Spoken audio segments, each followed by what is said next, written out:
Commence primary ignition.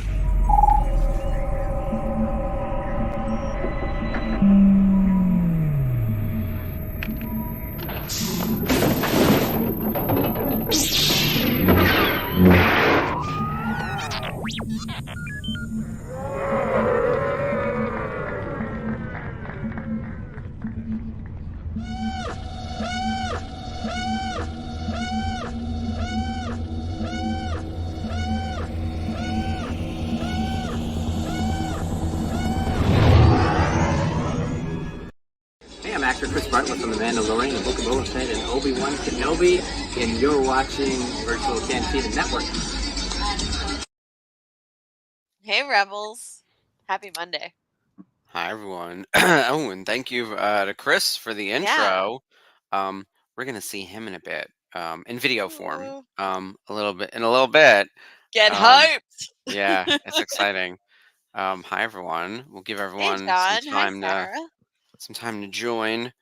This is going to be another fun one. We're doing more and more of these. We're calling them best ofs, but they're kind of like listicles, sort of I don't even know, like almost like mini explainers on characters and just like sort of our favorite moments. Yeah, I think it's a little bit of an appreciation of all these fantastic characters. And it's a celebration. There we go. Yeah, it's a celebration of Agent Kallus. Hot Kallus. Yeah. Of Hot Kallus. Excuse me. Where is Mike? Mike needs to be in this chat too. You're gonna die. He can't make it tonight. I was devastated. So he messaged me before the show. So Mike, special shout out to Mike, who Kallus is his favorite character, / crush from Star Wars Rebels. So we'll make sure we take copious notes for him, and I'm sure he'll rewatch this. Hi, Sherry. Yes. Hi, Sherry. Ready. We're ready for the Hot Kallus. Okay.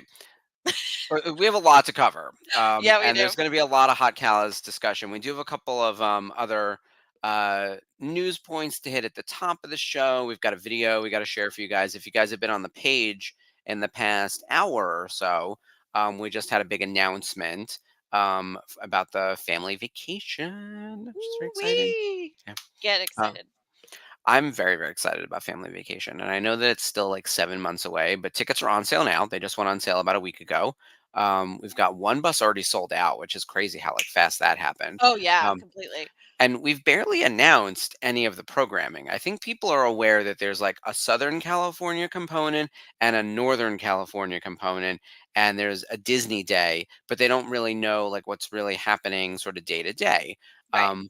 We are going to do like a mini Boonta Eve style event, 2 mini Boonta Eve style events with autograph signings from talent, and various people are going to show up. It's going to be really, really fun.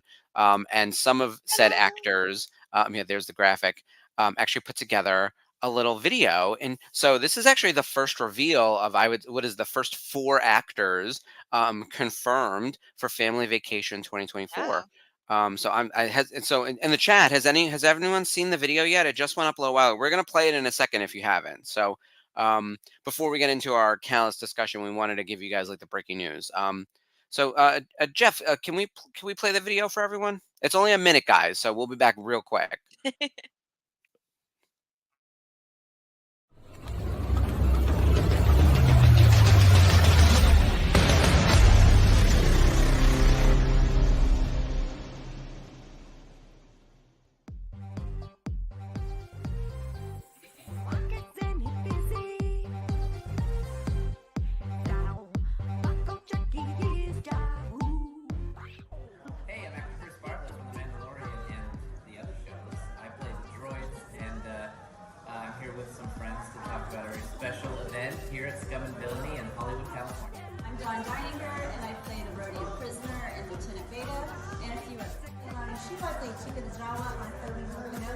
Also Jawa on Mandalorian and the World. Hi, I am Misty Roses, and I play Cleo and Frog Lady and a few other characters on Mandalorian.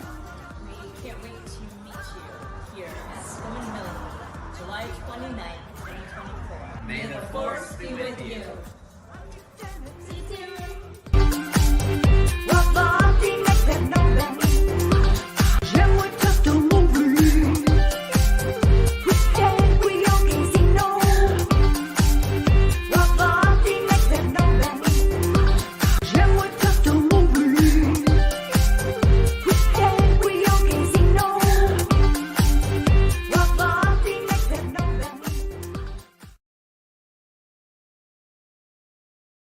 How cool is that?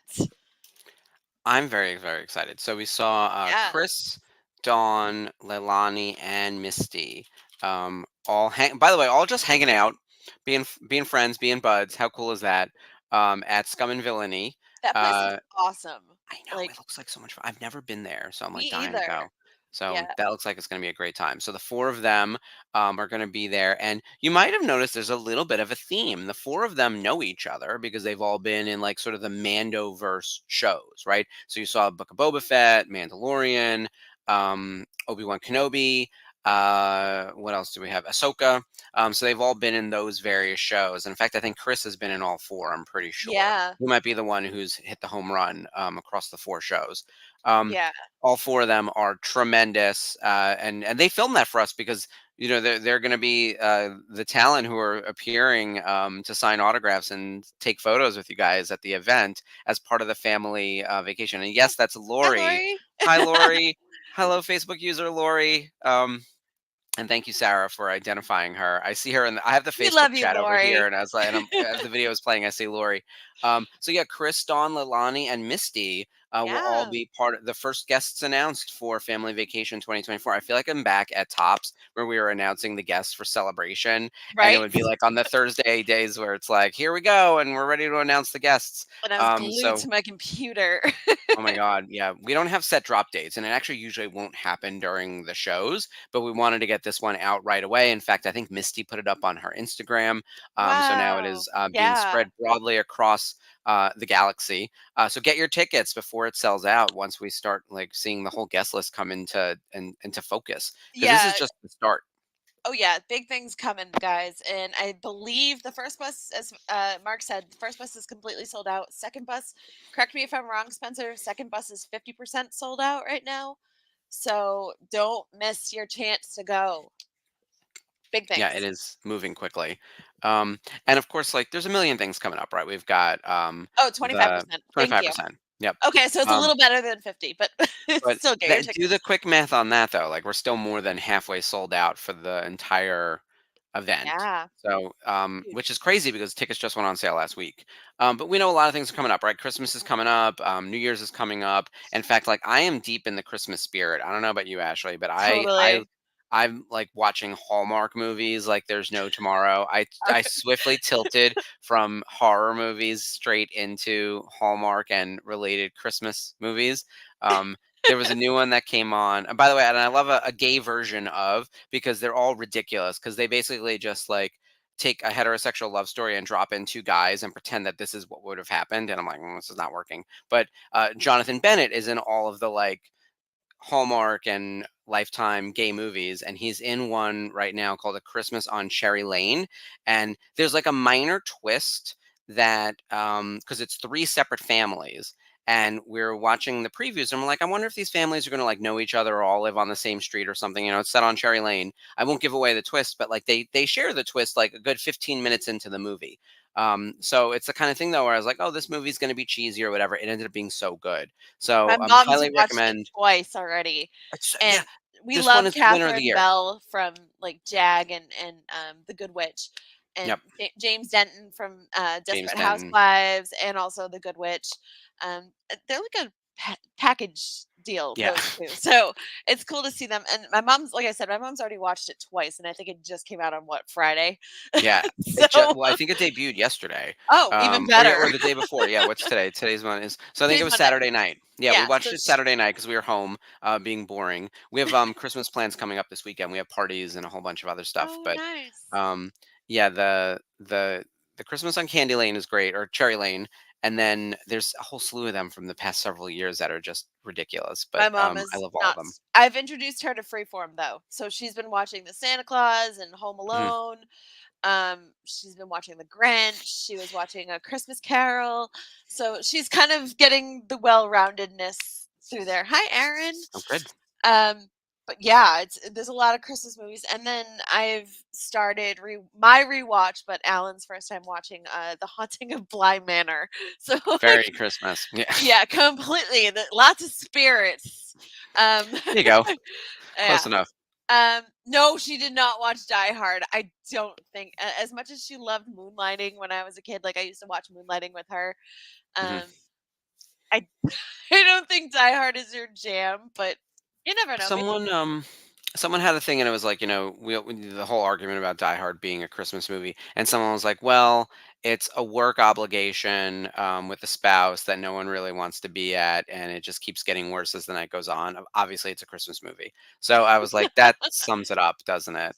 Yeah. Um, but yeah, I liked Um, our. There's actually another listicle. I think Ms. Mojo put it out, and it was like the sort of non-traditional Christmas movies. They're like Christmas adjacent, and they had in their number one spot Gremlins. Because that yeah. movie's set at Christmas, it's kind of Christmassy. You don't really think of it as a Christmas movie because it's more of like a light horror movie. But that movie's also really dark. Like, and it was PG because this was like before PG-13 was really a thing. If it got re-rated now, it would certainly be PG-13. But yeah, Yeah. that movie's messed up, like especially the Yeah. Christmas related elements in that movie. So I don't know if it puts you in the I was Christmas spirit so much as it makes you terrified a of that movie Scrooge. when I was a kid. I was like, "Yay, Gizmo's Yeah. so cute." My grandmother had a little Gizmo plushie on her couch Oh, in the yeah. front room. I thought he was so cute, and then I Yeah. finally watched the movie, and I'm like, "Oh, Yeah. oh no." Oh yeah, no, no, Oh it's yeah, I w- and Batman I have Returns. Batman Returns is great. That's another Yeah. great Christmas movie. There's a whole bunch of them that they're just like set at Christmas for no reason, just to have some type of backdrop. And Yeah. yeah. Um, and actually, going back to one of Sarah's comments from a little bit earlier, Cher is everywhere. There is no escape. The DJ play a Christmas song is like out of control. It is on the radio every 10 seconds. It's number one on one of the charts. Billboard, by the way, has a lot of charts now. Like that's not the way it was forever, but there's a chart for everything, and she's like number one on like Christmas sales chart or some nonsense. But whatever the case is, she now has a number one Billboard hit in 7 decades, which is unbelievable. Like, yeah. Unreal. And look, it's not the number one on the Billboard Hot 100. I'm not pretending this song is a hit, but like it's the number one on a Billboard chart, right? So she's got a number one on a Billboard chart for the last seven decades, which is awesome. Yeah, and Cher's amazing. I've seen her in concert multiple times. In fact, I Oh, saw dude. in 2002 the farewell tour, which that tells you 20 years ago she was promising she was going to go away, and she didn't. And good thing, because she put out another 6 albums and they're all great. So I saw her on the farewell tour, which was in support of Living Proof, which had like Song for the Lonely and different kind of love song, with Cyndi Lauper opening. That was a show, let me tell you. Ooh, Like that was a moment. dang. Um, Goals. yeah, and that's all readily available on the YouTubes and the internets. So good stuff. Um, yeah, related to Christmas, the other big Christmas thing that happened over the weekend was the final part of the Doctor Who three-part 60th anniversary specials with Oh, David Tennant. really? So David Tennant, Catherine Tate, they were back for their final adventure. They introduced the new Doctor, played by Ncuti Gatwa. He plays the 15th Doctor. He appears. Um, I'm not going to spoil anything. I know Sarah and I were messaging a little bit Did because she? she is a big Whovian in the mix. I loved it. I loved everything Yay. about it. I highly recommend if you're a Whovian. Yeah, The Giggle was the name of the episode for the third one, John. Oh, I yay. love the Star Beast. I actually loved all three of them. They're all very, very different, and they sort of capture different aspects of like what it was like traveling with Tennant. Like the third one, The Giggle, was so off the rails. Like Neil Patrick Harris has a song and dance number to the Spice Girls as he's like taking What? over the world. Like it's wild, I right? love it. I love it Yeah, so much. I love me some NPH. He is he delivers. become, yeah, since Barney Stinson, he's been had a special place in my heart. So, Well, if you want to get some good Christmas cheer, the Doctor Who finale slash transition to the new Doctor, The Giggle, was great. And also in the NPH space, if Harold and Kumar Go to White Castle, there's a third one that's their Christmas spectacular, and Neil's like in that one quite a bit. So of that one's course. a really fun one. Yeah, lots of good Christmas programming. We still haven't watched Pee Wee's Christmas, which we do every year. Um, yeah, I thought MPH was great in the role as the toy maker in Doctor Who. And I gotta say, like, this was a weird week for movies. I think The Hunger Games is number one again, or Godzilla. Godzilla's I doing think it's tremendous. Godzilla. Yeah, amazing. No, I no, no. loved I'm Godzilla. sorry. It was the Boy in the Blue Heron. Oh, It's a Miyazaki movie. oh, I saw Studio the trailer Ghibli. for that. Yeah. So, as Robert Pattinson is like completely like, I don't know, audibly like unrecognizable. He plays the Blue Heron, He's the boy. Oh, and he's the Heron. he's got that kind of voice, and I'm like, that's Robert Pattinson. Like, what gives? So He can act. I he mean, he was can. picked for Twilight for a reason. People forget. I think he's an excellent Batman. Oh yeah. So I'm very excited to see Batman, whatever, part two. You know, there's going to be a spin-off series with the Penguin coming to Oh yeah, HBO I'm Max in so excited. 2024. I've So been I'm a very excited Colin about that. Farrell fan forever, so Yeah. I'm so excited for this. Um, but yeah, it's number one. It's the first like Studio Ghibli movie that has been number one at the box office. It's So amazing. for an anime movie to do that well, it's a big deal. And of course, Godzilla minus one. Everybody is talking about that movie. If you can see it, it's in limited theaters, but everyone says it's fantastic. Um, Hunger Games is still kind of happening, and I guess they're bringing Oppenheimer back to IMAX, so that would be Oh, cool. I Yeah, saw I haven't that. seen Well, it it yet. just came out on digital or whatever it was, so we just watched it. Cool. Um, I need to yeah, see it. And Barbie this weekend on HBO Max. I can finally watch Barbie. yeah. Oh, I love Barbie. John says Godzilla minus one was really good. So Yeah, highly recommend. There's a good amount of stuff to watch right now. Nothing big in the theaters if you haven't already seen Godzilla. Um, and then the Hallmark doesn't stop, right? Between now and the end of the year, it's going to be those cheesy movies. We're going to watch one tonight. There's one called Round and Round, which is oh, about the Hanukkah, and it's time Groundhog travel Day. loop. So it's Groundhog Day in the lens of Hanukkah. That's what they do. They take an idea and they're like, here's an idea, and mash it together. So it was like, there's one on right now called the Christmas Reunion, and it was like Christmas in a small town while they're setting up their high school reunion. Go. Like, and that's the movie. You just sort of mad libs it. And it's like, and the tropes are all there. And it's like career woman coming back to hometown and falls for like rugged, handsome man who knows how to build a desk, which by the way, sign me up. Like, if you're going to build me furniture, like, Yeah, I'm there. seriously. We don't need anything else. And So, Paul Sun Hyung Lee has been in two of them. So oh, he's been, and I think his Christmas movie was Boyfriends of Christmas Past. So he plays the okay. girl's father in that one, and so it's worth Oh, checking you've out mentioned that one. if Yeah, I you got to love check that out. Polly. But I yeah, do. it's Pluto has a Hallmark channel. Terrifying. Well, my mom has it on 24/7. She will literally fall asleep with it on. So Yeah. Look, some of it's them been are, her jam for years since they're they all put it on there. harmless fun. Yeah. But I it's will like say, it's one of those things where if you could fall asleep in one movie and wake up in another and not know anything changed. It's yeah. even Yeah, that's like the cast is interchangeable. Although the cool thing was she was watching one the other day and it was the scavenger hunt oh, game the thing. Christmas Mystery. Yeah, or whatever it was. Yeah. But it had the girl that played Queen Mallory or something from Gallivant. So she played Oh, like the rude snotty queen and that Gallivant was in love with. So I was like, "Oh, I know her." And so that part is fun, but yeah, not my jam. But it's still fun to laugh at. Oh yeah, and Jonathan Frakes was in the Biltmore Christmas of all things, and oh, I was watching to see how he got into chairs, but he didn't sit down. So yeah. No, they're all silly and cheesy and kind of harmless fun. Meanwhile, I'm looking at the time. We yeah, we don't have a watch along tonight. We do have, and I like Sarah's idea as well. Like, definitely, I want to watch the Hallmark movie in reverse, where she like leaves the small town and goes to the big city. That's the right plan. and hits up And that yes, deli. better bagels. Meanwhile, hopefully, in this Hanukkah movie that I'm going to watch tonight, there'll be some bagels. She's caught in a time loop, and I know that there's a comic book store involved somehow. I know very little. So, but right, is it shot in Montreal or New York? It's somewhere in Canada. Like, it's like general Vancouver. Canada, and you can hear it the oot. It's like that's what this is, a boot. You hear it like house with like too many O's. Every now and then you can pick it up, and you can sort of say it's Michigan, but it is never. It's always, It's never in Michigan. It's cheaper to um, film in Vancouver. exactly. Yeah. So, all right, let's jump into Oh, our main topic for tonight. Oh yeah, we got to show. All right, show everyone the lightsaber. Then we're sorry. definitely gonna get to Callus. We're really gonna do it. Shout out to Jen for making sure that I got this. It says Padawan, Caleb Doom, Kanan Jarrus. And Amazing. I keep the tape so I can reseal it. But yeah, gonna open it up really, really fast so you guys can see it. It's really light, like surprisingly It's light for how beautiful. beefy this thing is. But Hmm. it's Caden's lightsaber, and instead of having like the on off switch be this, It's on the side. Oh, that's So, strange. like, on the side of the on-off switch is Huh. the on-off switch. So that part is weird, but you just take this part off, fit the blade in, slide this over it. So they're taking a cue from Hasbro, and Okay.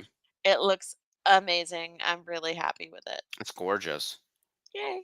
Thank you. I So not to mar the conversation, but I'm assuming people saw the Hasbro news today. Yeah. Devastating.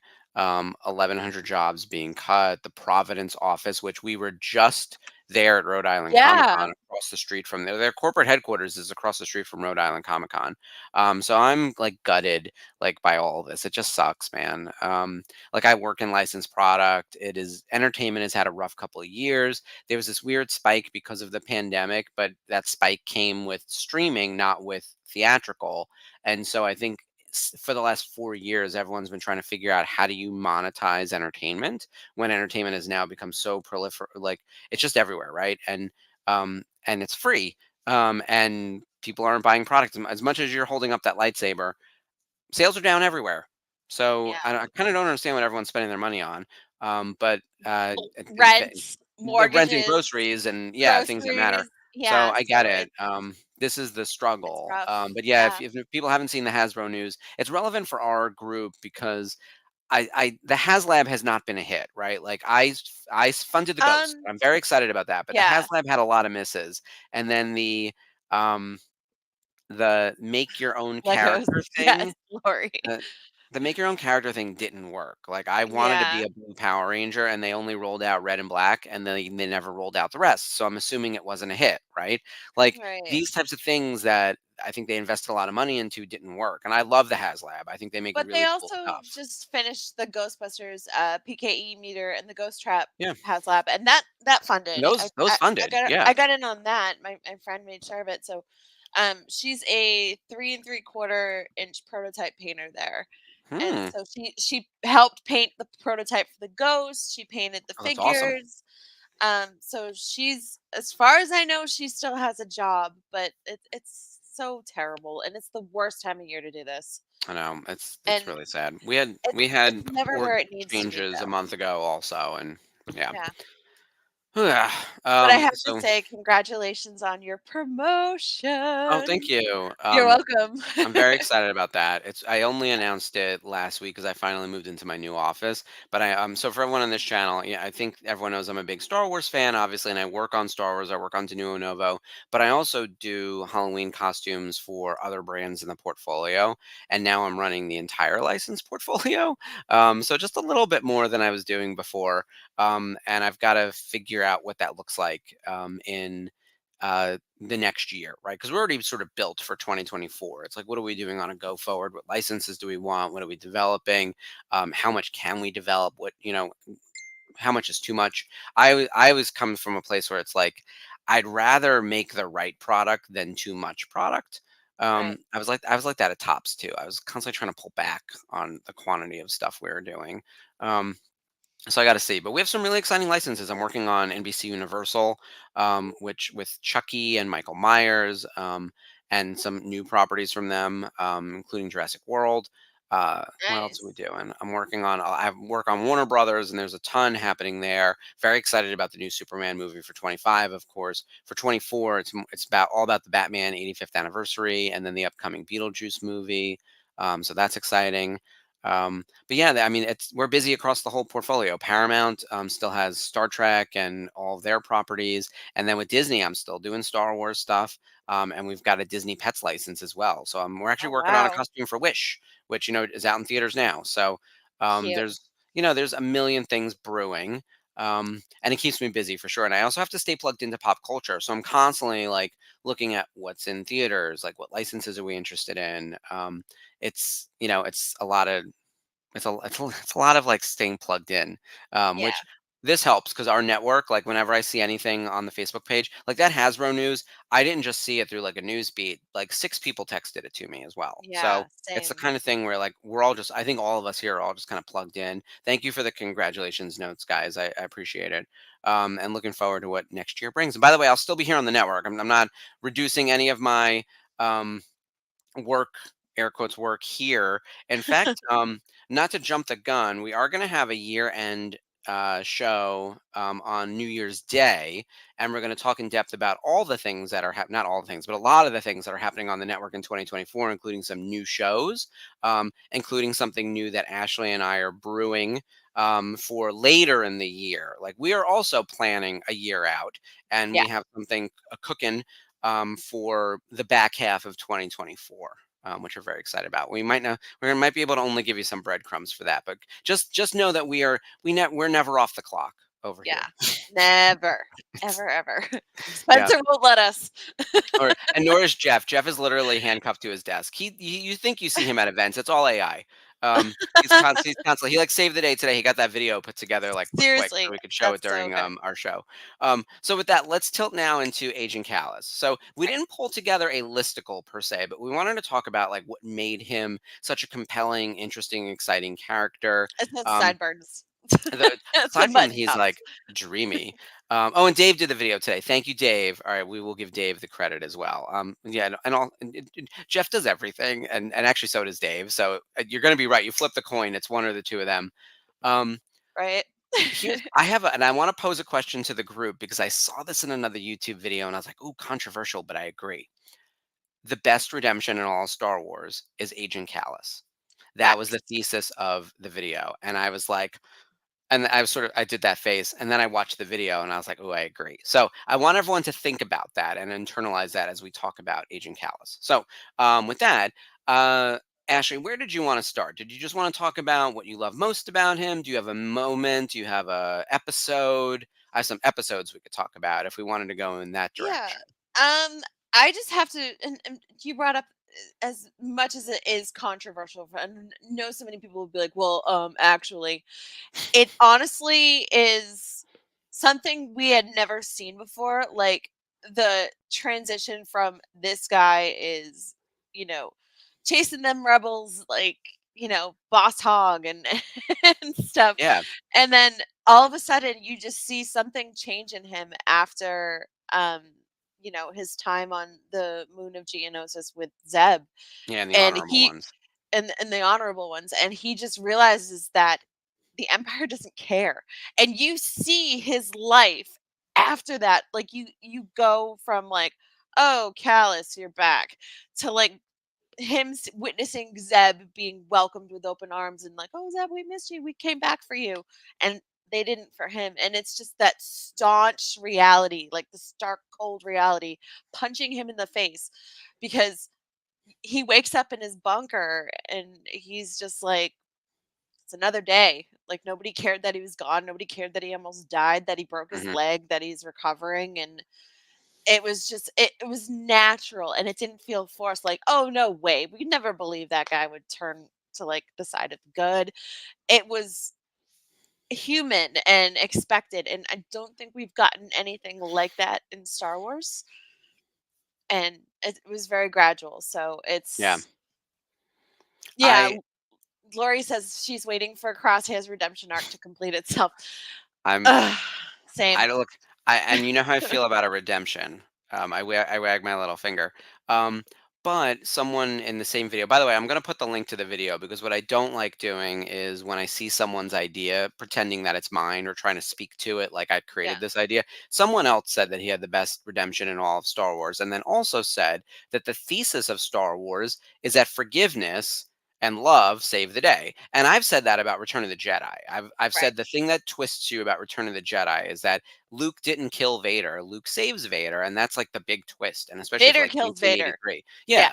Yeah. And kills the Emperor to stop him, but like love saves the day. As cheesy as it is, like it was all about forgiveness. Like he won the day by throwing down his weapon, and it's very like people now would be like, you could see the people on the internet being like, this is ridiculous. And like, it's very not manly or whatever. Right. So imagine 1983, but like, it works and it like is the right message. Whether you agree, whether you agree that Vader deserves a redemption or not, Luke deciding to throw his weapon down and choose to save his father was the right answer, I believe. Right. And I think in the case of Agent Callus, we get a better redemption than Vader because Vader dies immediately and suffers no consequences. Kylo Ren, even though it comes to the light, he also dies and like doesn't really have to deal with any consequences. Like Agent Callus has to like earn forgiveness over a decent period of time and earn people's trust and lose a lot in the process. Like, Almost his life. Like they yeah. were ready to kill him. Like Oh they yeah. knew who he was. Like Thrawn knew full well that he Thrawn was was. gonna kill him. Yeah, Yeah. Governor Price was like, throw him in the airlock, which is one of my favorite things. And I'm like, you send those two stormtroopers to put him in the airlock. That's like, what is it in Austin Powers when Doctor Evil is gonna throw him to the sharks, and it's like, close the door. So I'm not gonna actually watch him be killed, right? So like, it's Yeah, very pretty that. much. Yeah. Yeah. But Totally. so the quick timeline is that in season 1 of Star Wars Rebels, Agent Kallus is like, we'll say, the second in command villain. He's sort of in the premiere anyway in Sparks of Rebellion, he feels like the big bad, and then you Yeah. sort of pull back and it's like, oh, they're just inquisitors involved as well. But like, he's really the main antagonist because the conflict is highly Lothal focused, and he's sort of the high-ranking ISB officer on Lothal that's chasing down the ghost, and he's sort of making it his mission to capture this crew. And he's actually the one who outs Kanan. Like, Kanan pulls out his lightsaber, and then he's the one who says, focus your blasters on the Jedi, right? Like, he's the one who says the word Jedi. So it's kind of amazing, right? So Yeah. Callus is there at the beginning with like the big reveal, the big conflict. He's our villain, and he's very effective. Like, he chases them down. They cause all this trouble on Lothal. We find out he's got backstory with Zeb because he apparently like sort of genocided his people, but then it turns out not really. They kind of retcon that. But either way, he and Zeb have beef. He's holding the staff, the like light up staff that he took from another Daedalus. And I'm like, oh man, that's rough. Yeah, and you can tell that he was trying to make himself look more important. Like obviously you couldn't tell in the moment, but like later on you're like, "Oh yeah, now I know why he did this." He was trying to make himself look more important to not only his, the people underneath him, but to his superiors.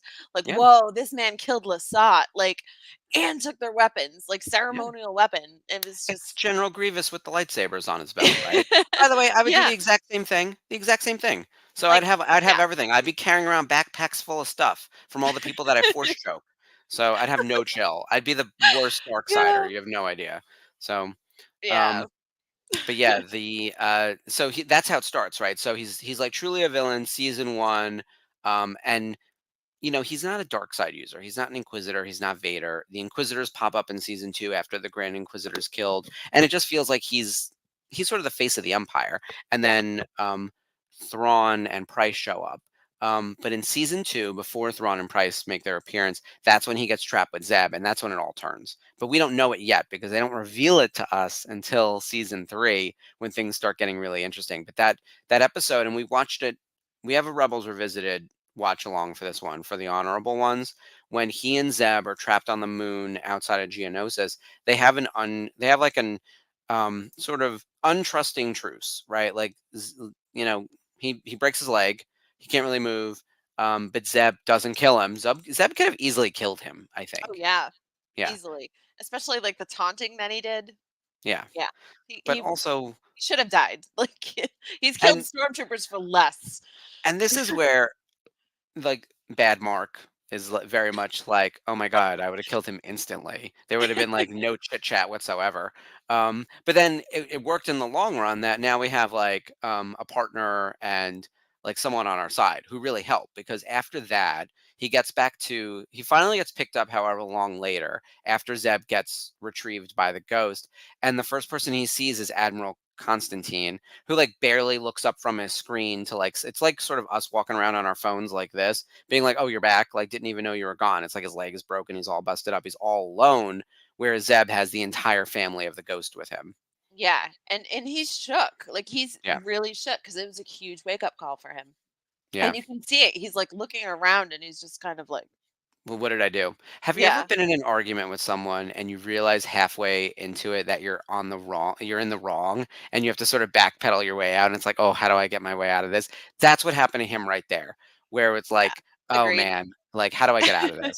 And so from there, he saves the day a few times. He actually rescues Sabine. Remember when Sabine has to go to the Citadel and it's the when Antilles extraction, right? So Yeah. she has to get Wedge and Hobby, two very important pilots in the Rebel Alliance, right? We all know Wedge, we all know Hobby. They are prominently featured in A New Hope.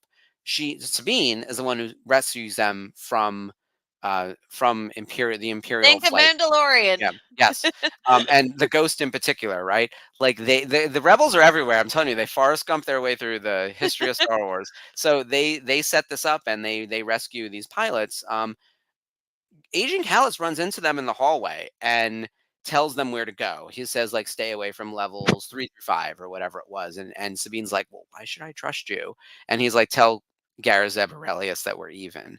Um, and That part shocked me. That yeah, was absolutely shocking yeah. because I was like, "Oh, wait a minute, wait a minute!" hmm Like, I didn't know what to think because I was like, yeah, all right, is that really a one-time thing? yeah, Has he exactly. pulled a face turn or is he setting them up? And again, bad Mark, just like bad Sarah. Sarah would have let so I would have let him freeze to death too. And if I were him Giant on the lizard critters? Nah, he's yeah, he's a fish stick, frozen fish stick. exactly. No, I don't need his help. But that's the thing. They kind of didn't need each other's help. They sort of did, but like Zeb just actually has a heart and Yeah, isn't a sociopath the way I am. But it worked out because then he yeah. helps Sabine get out of there with Wedge and Hobby, and then eventually becomes Fulcrum and feeds information to the rebels numerous times. In fact, we just watched Warhead a few weeks ago, a highly underrated episode in all of Rebels. Like we both love this episode. The one Yeah. where it's Zeb, AP5, and Chopper on base. It's a horror movie basically of an episode, and they send Oh, down that droid that malfunctions on the way, or actually gets attacked by the spiders on the way down, and so it's malfunctioned. It's turned off, and they think it's just like a helper inventory droid, but he's scanning the base. Looking for the rebel base to tell Thrawn where the rebels are hiding, and this is on Adelon, Chopper base. So they're found out, but like and Callus sends the warning as Fulcrum that this is going on, so they know to destroy the droid. Otherwise, they would have been found out. So Callus saves the day like numerous times. yeah. And obviously, we can tell by like the digitization of his voice hmm that it's David Oyelowo. But Yeah, at the time, it was just like, "Oh, we got a new Fulcrum. Who is it?" And then it was yep. like, "What?" Because we knew it couldn't be Ahsoka, right? Like Couldn't. Ahsoka leaves us at Twilight of the Apprentice, Yeah. and reappears eventually, but not seen for a very long time. So she was the Fulcrum, and then it stopped being her.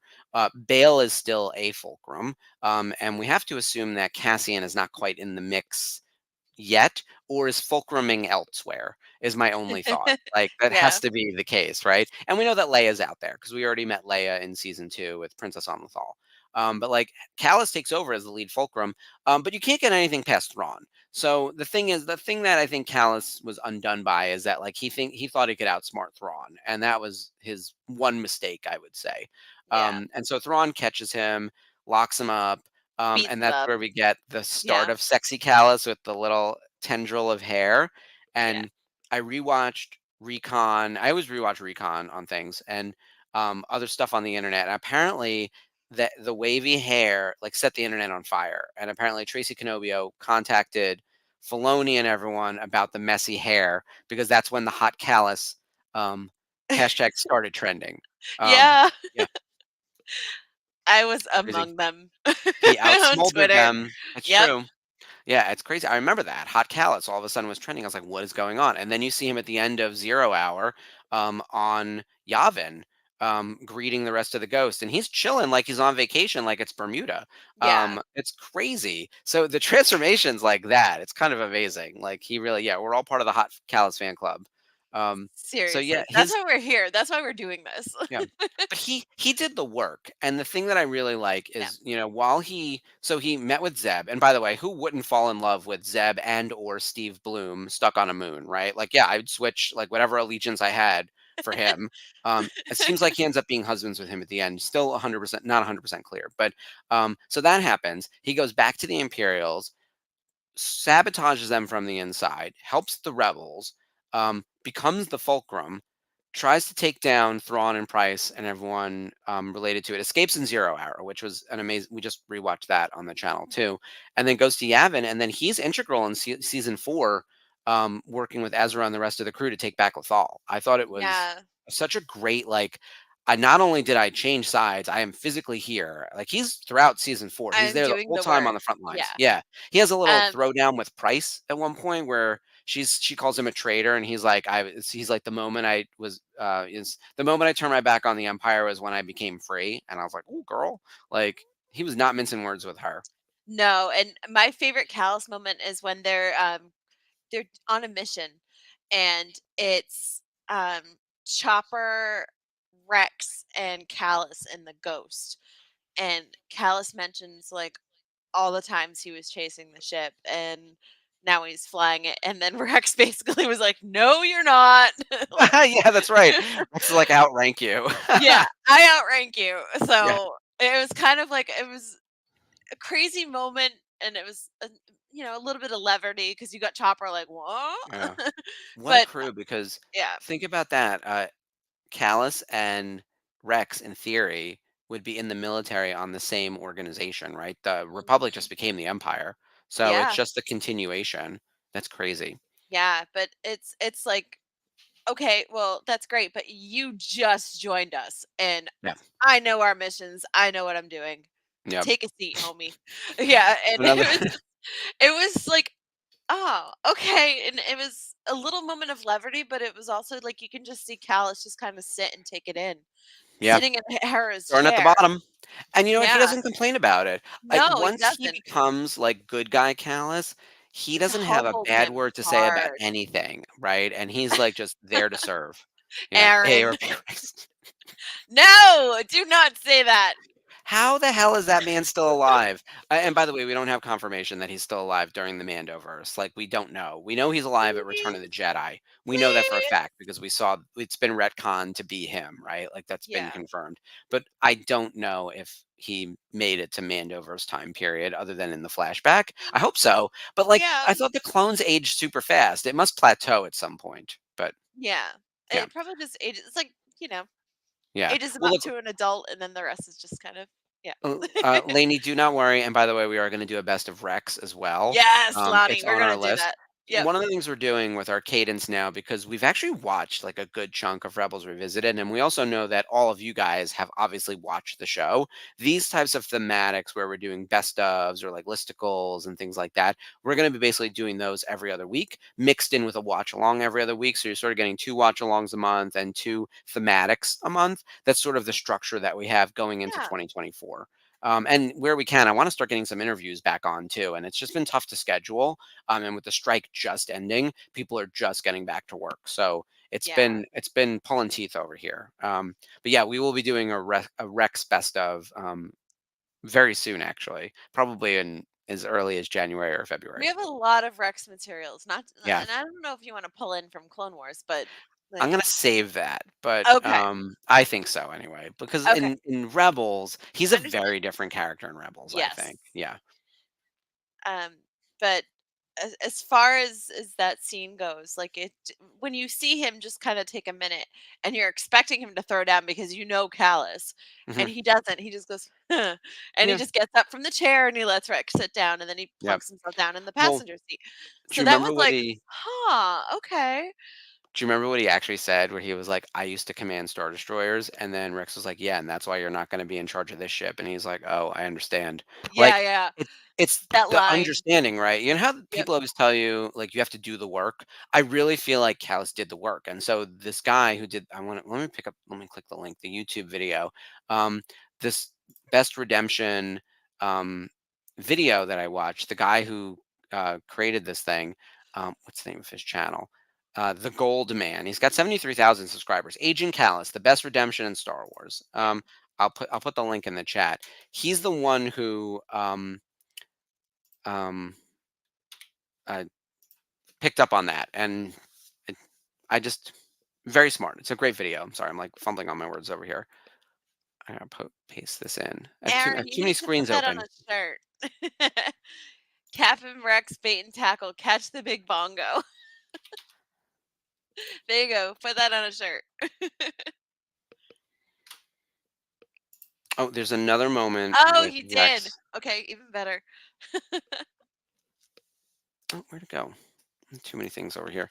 Um, there's another moment where Rex, or not Rex, with Callus that I think is just so funny, and it's when Kanan throws him into the glass to make it look like he was Oh my defeated, god, yeah, and yeah. it's Ezra who does it, and Ezra. Kanan is annoyed because he's the one who wanted to do it. That makes me laugh every time. It does. You know it's coming and you still laugh because like it's so much more aggressive than it needs to be.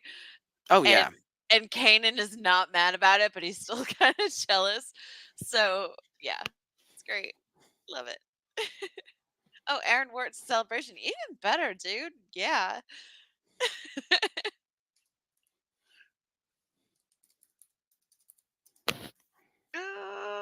Yeah. I know the glass. Sarah, every time I see it when he goes crashing through the glass, I just crack up. Um, It's with and there aren't that many, like, funny moments with Callus except, like, some of his banter with Zeb, which I guess we should talk about how that ends too, right? So, Yeah. the Zeb thing, I think, was also, like, a little bit controversial in that we think he might have been responsible for the genocide of the Lasat. We find out that that's actually not the case, and if you actually watch the episode order, the legend of the Lasat comes up as an episode, and then we get the honorable ones right after that in season 2. I was like, oh man, this Yeah. feels so planned. Like Dave is so good at this stuff. So we do the whole episode with the Lasat where we find out they weren't all wiped out, but they did leave their home planet and have to like they had to start over. They had to like regroup, and there's like a secret hyperspace lane to get to Lyrasan, which is their new home world, and they seem to be doing better there. And that's one that we actually still need to watch as a group, I think. Yeah, and So it's hard for Zeb too because he's under the impression that he has nobody left. Like he's the yeah, last surviving Lasat. So when he meets these three and they tell him, "Yeah, there's still some of us on this planet and this is how we get there." It's shocking to him and he's ready to do whatever he can to protect it. yeah, it's quite the eye-opening moment for Zeb, and then we as the viewers feel much better about where we are now. He's not the last remaining of his species, which that's always like heartbreaking and terrible. And Star Wars does a lot of genocide, you guys. It's kind of too much. But it also Yeah. then alleviates some of the stress we have about Callus, and it takes him down from being like genocidal level villain to like much smaller in terms of like the crimes he's committed. He was obviously still at war, and then they sort of retcon it even further in like supplemental material that like he didn't really kill anyone, and like they keep there's a lot of rehabilitation of that character. Some of it wonky at best. But if we're going to go with like the printed canon, he's less villainous than we were led to believe in season 1, when maybe he was sort of like pumping himself up in the eyes of like his enemies, right? Yeah, and it helps with the redemption. So in Mhm. fact, so I'm going to put the um, let me put the link in the chat so everyone can see it.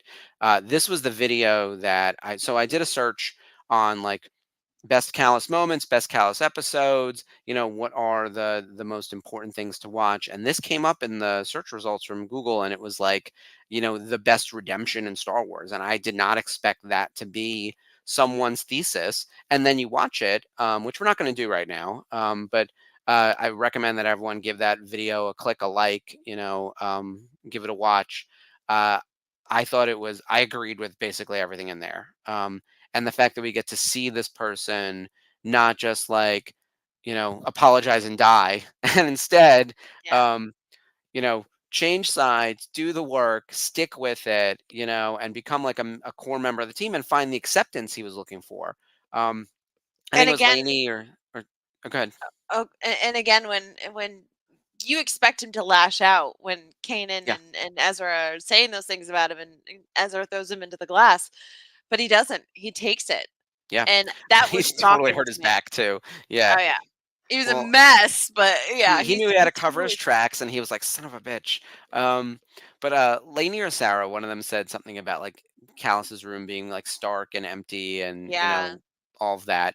And then he gets to the ghost, and he's sort of accepted pretty quickly, and and he earned everyone's trust in various ways.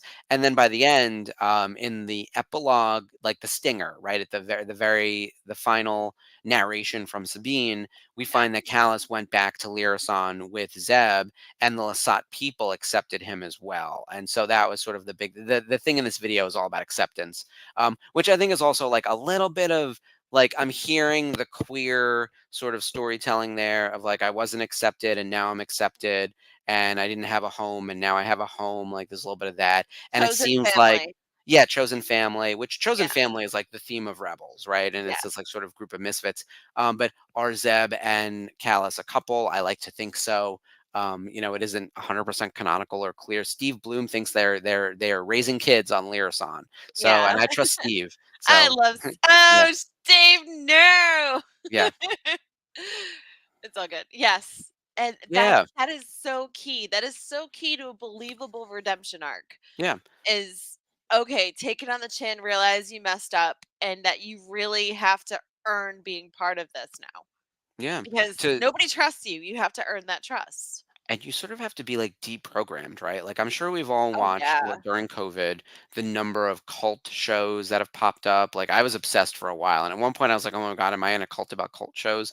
The Nexium, and we talked extensively about Nexium on our channel because of Yeah. meeting Bonnie Piez, and how she escaped and helped bring down Nexium with Keith Raniere and everything. Um, he sort of needed to be deprogrammed, right? You have to, all the things that you've been taught and believed over however many years, you have to Yeah. undo it, unlearn it, and then actively work against it on a daily basis. And in the very end, in season 4, when one of us, Dave.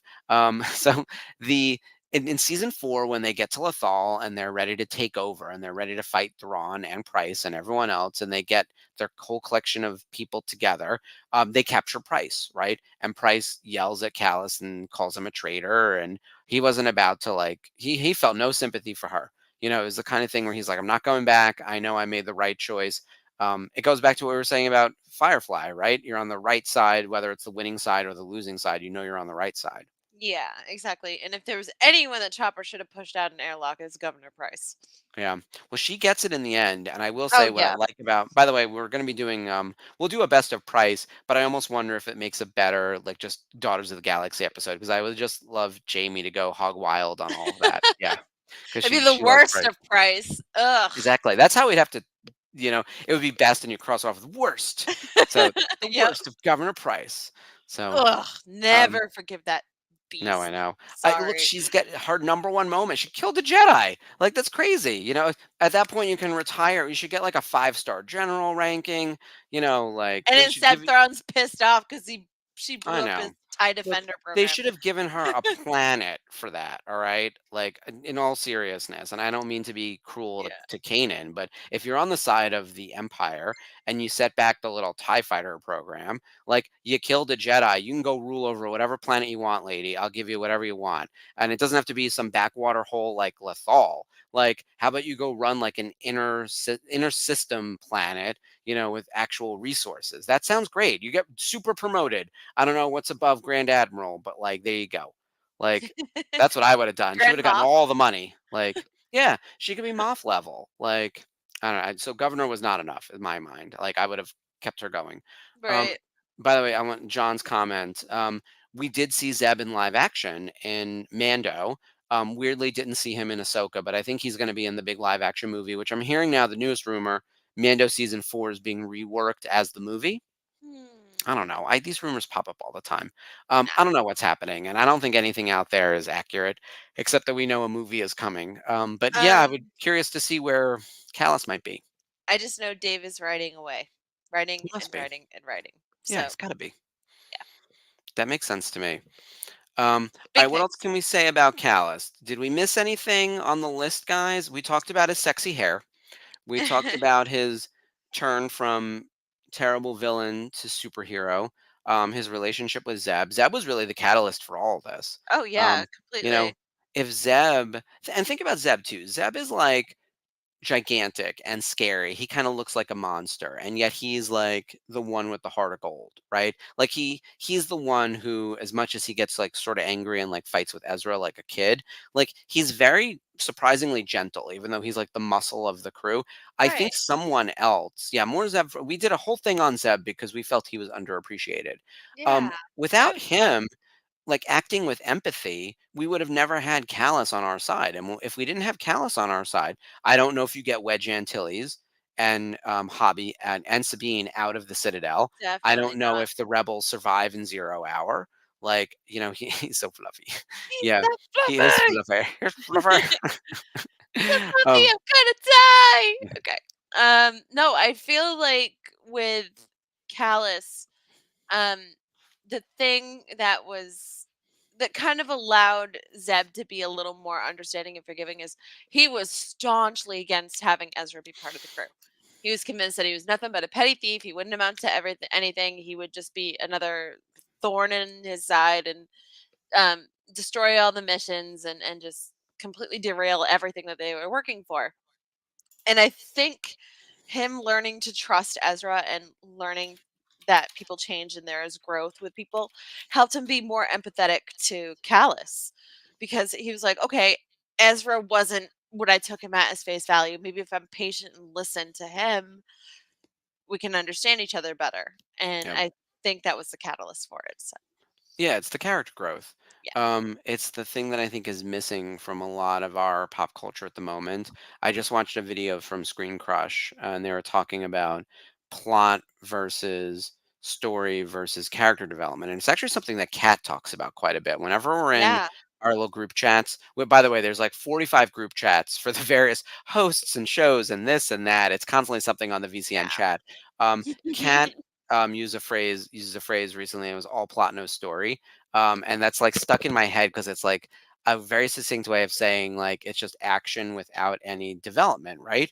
The There's a characters in Skywalker. Rebels, Sorry. right? That is the perfect example of all plot, Yeah. no story. Rise of Yeah. Skywalker. Whereas I think Last Jedi is very much a character study and probably doesn't have enough plot for people, right? So there's probably a balance somewhere in that. And I disagree with what I said in that about Last Jedi. I love it, but I understand Yeah. that that's where people could come from on that. So, and I think the examples that were in the Screen Crush video was like a plot driven movie is usually actually sci-fi and action movies, and something more of a character study would be something like Oppenheimer, where like the entire movie they're trying to like build this thing and then it happens. Like, and I was like, okay, yeah, that's a good example of like more character study, right? Of like what this Yeah. person is like.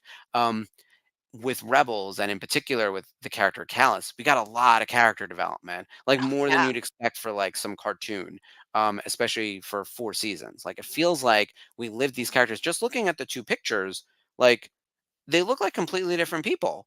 They And do. one season 4 and one is season 1. Like look at how far we've come. It's amazing. Oh, yeah.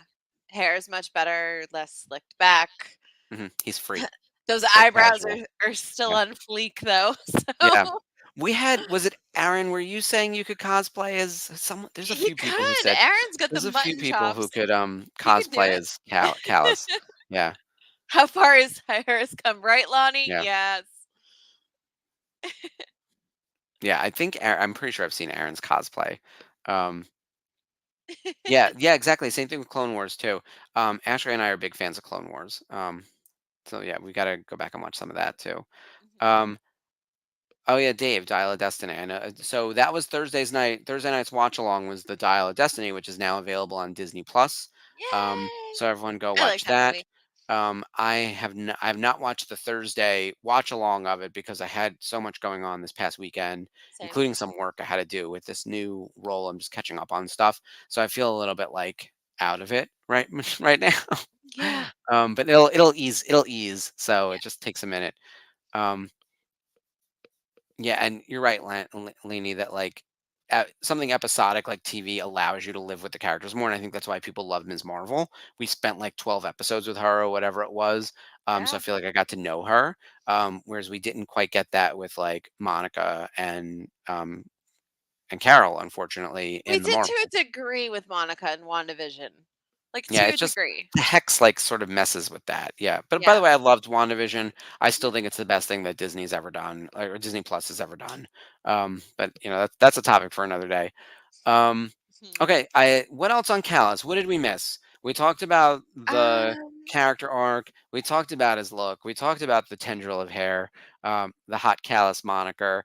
we talked He's about Warhead Yeah, and and Zeb. Oh yeah, his must-watch episode. So, Through Imperial Eyes from season 3, are it is the thing to watch for your Callus fix. So you got to watch the absolutely. honorable ones to see how things go with Zeb and how that all happens, right?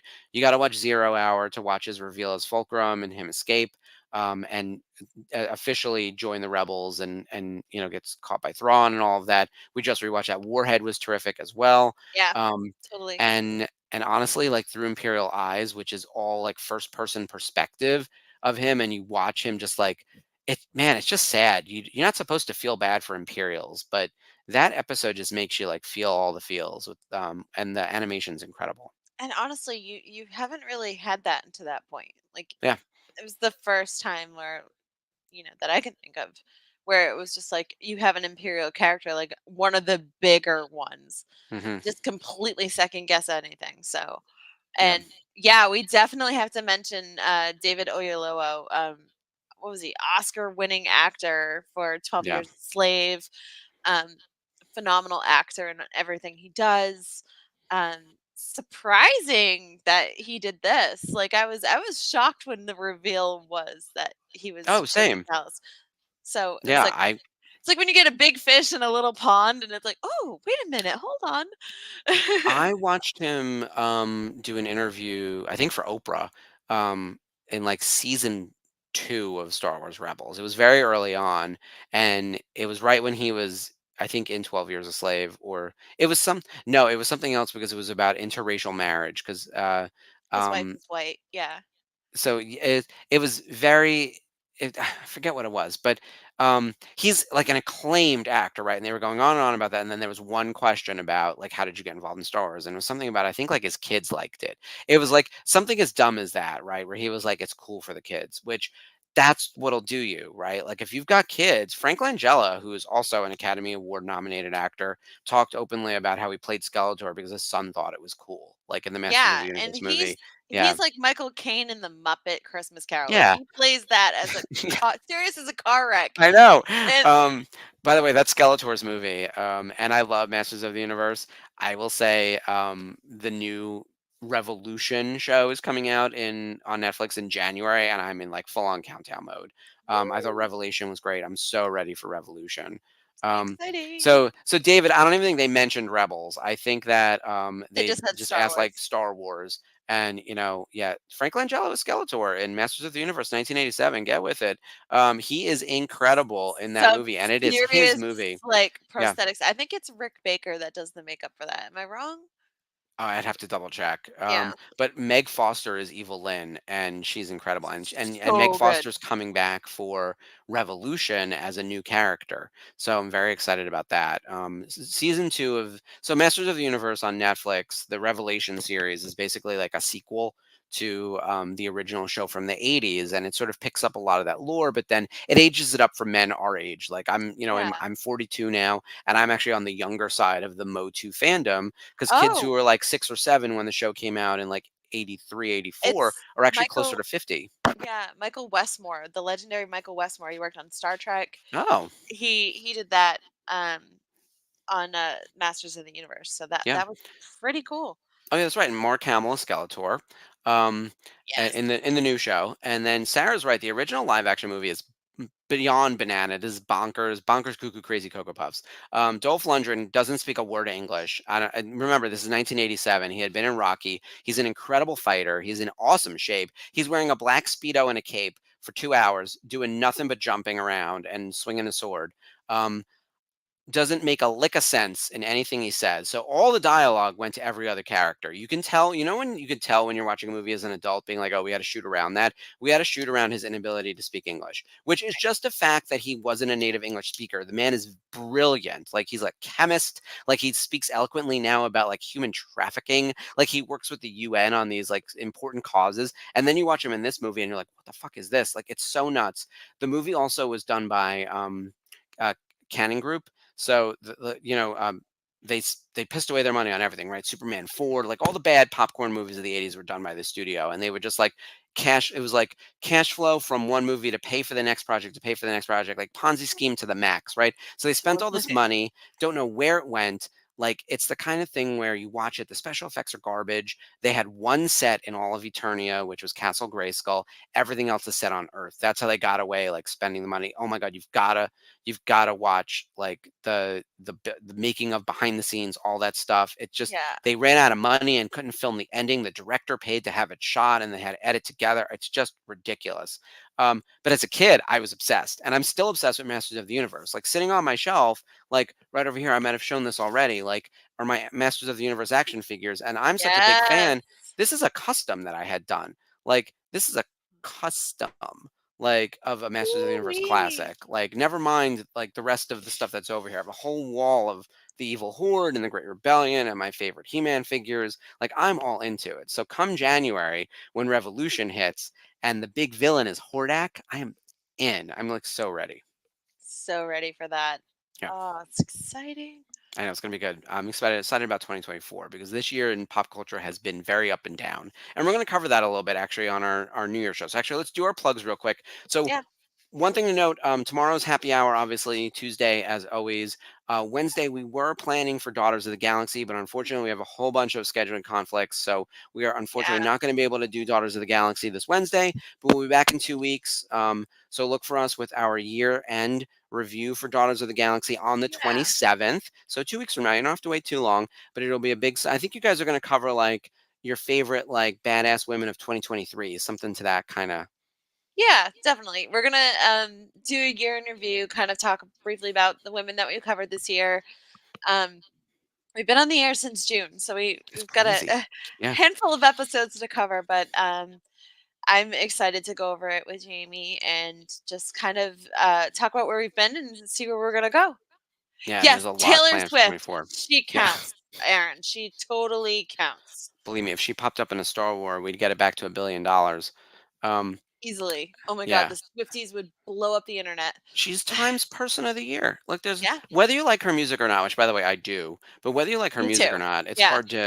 it's hard to downplay her impact I on the have pop to culture this say year. the amount of people who are on TikTok and Instagram live trying to put their cats on their shoulders and the cats are just like, Oh, F you, I'm out mauling, that's the scratching. only way my cats sit around. Like Jason carries around Ripley like on his shoulders. Like Yeah. she basically thinks of him as like a monorail. So she just yeah, he's just constantly carrying her that way. Yeah, Jason, you Yeah. gotta take your T Swift time Oh, there's photo one. with Ripley. So Oh, who's the baby boy? I'll put him on my shoulders too. hi Hicks. Hi, he's being very good.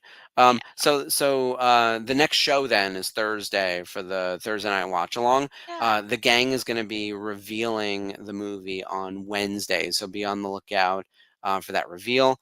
And then Sunday we've got Jedi Archives Phase 3: The High Republic #1. Ooh, it's Yep. getting better and better. I've been following Jamie's Instagram and she's been talking about it and it's like she's in, she's hooked. Oh yeah, it's so good. And we have some news coming about the High Republic soon. And then the other big thing coming. So with the holiday schedule, we have a new episode of Rebels Revisited next Monday, which is the 18th. We'll be doing a watch along for the next season 2 episode, episode 9.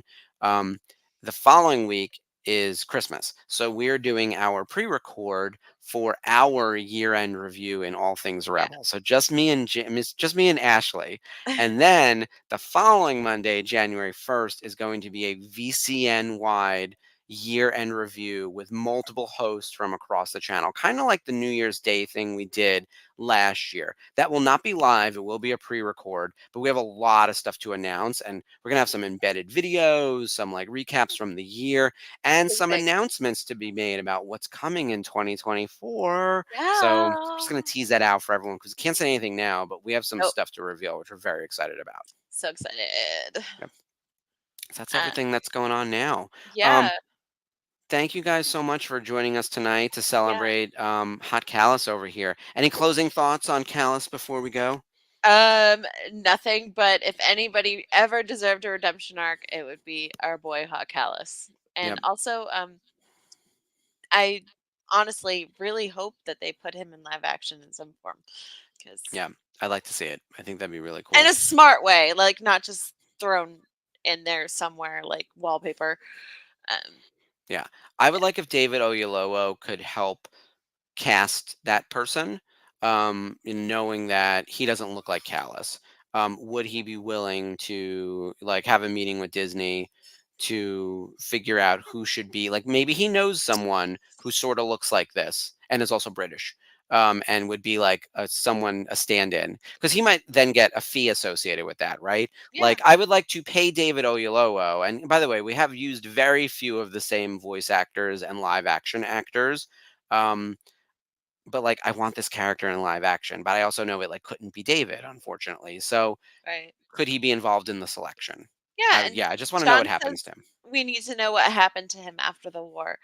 And, I just want him to be happy. Yeah, He's exactly. our boy. Yeah, yeah, I want him and Zeb to be very happy together. So, look, it's been a better representation than the pig and the chicken. So, from Oh, Resistance. yeah, easily. Oh my God, Disney, come on. I I just got, and as much as I love Bobby Moynihan, it just know got he's one of my progressively favorite worse. people, but Yeah. yeah. All But right. he got a Peppa Pig. Yay. Oh, cute. Oh yeah, and everyone make sure you do your holiday shopping. Oh, and check out last week's holiday gift guide from Daughters of the Galaxy. They went through Jamie and Ashley spent a lot of time going through various small scale makers, women owned businesses, like everything you need for the fangirl in your life, but some stuff for the boys too. But largely like keychains, pins, buttons, bags, apparel. Like it was T-shirts. super cool. So Yeah. fun. Yeah, it's probably like one of the coolest things that everybody's always like, "Where did you get that? Where did you get that?" And Mhm. well, now you know. Yeah, Thanks, we got a Chantel. whole Yeah. slideshow for you. Yeah, we Yeah. got a whole episode and a whole link. Yeah. Yeah, now you know. My boy. I will never not celebrate when that little muffin goes across the screen. I know. He's the best. I was gonna say he's the cutest, but Hicks is right here and he's like wrapped around my arm. I'm serious. Favorite boy. That her universe box lunch rebels mural bag is like on my list. It's Yeah. so cool. The mural's everywhere now. I love the little mural that your friend did, the Instagrammer. That was very cool. So yeah, the new Yeah. and the bag, of course. The mural's popping up everywhere. It's kind of amazing. I probably need to get just one of those. When it comes back in stock, I'm gonna be Oh ready my to buy one. gosh. I have to see that mug. Please post that mug in the group. I want to see it. It Oh. looks that sounds amazing. And I need it in my life. Any Yeah. excuse to have a chopper on anything, sign me up. Yeah, we need more Rebels merch. Thank you, Lori, for bringing that to our attention. Yeah. I got to pull together my wish list. I've been a little bit neglecting that. Good. Oh, Way to go. I cheer her on. we need more mural T-shirts. That's for Way sure. to go, Mitch. Yeah. All right. Well, I think that does it for tonight. Thank you again, guys. Join us next week for a watch along, and whatever else the roundup of pop culture, and then in 2 weeks for our year-end spectacular, and then January 1st for the VCN year in review. Yes. So excited for that. Well, yeah, as we said, stay tuned. More coming this week. Oh, and also our T Public store. All teas are $16 right now. Oh, that's So right. make sure Yeah. you get on that. It's Yeah. Buy our T-shirts. So- tpublic.com. Rebels Revisited t-shirts, Daughters of the Galaxy t-shirt, tpublic.com/user/virtual-cantina. You can find all of our stuff there. So much fun. Hu Yang is for the younglings. Get your shirt there. Yeah, do your All right, holiday guys. shopping. Yep. Yes. All right. Thank you Love again, guys. Oh, for our outro, we are going to play that video one more time so you can watch it Yeah. on our way out. And we hope to see you at the family vacation. And we'll see you here next week on Rebels Revisited. Have a good night, guys. May the Force be with you. Bye, guys.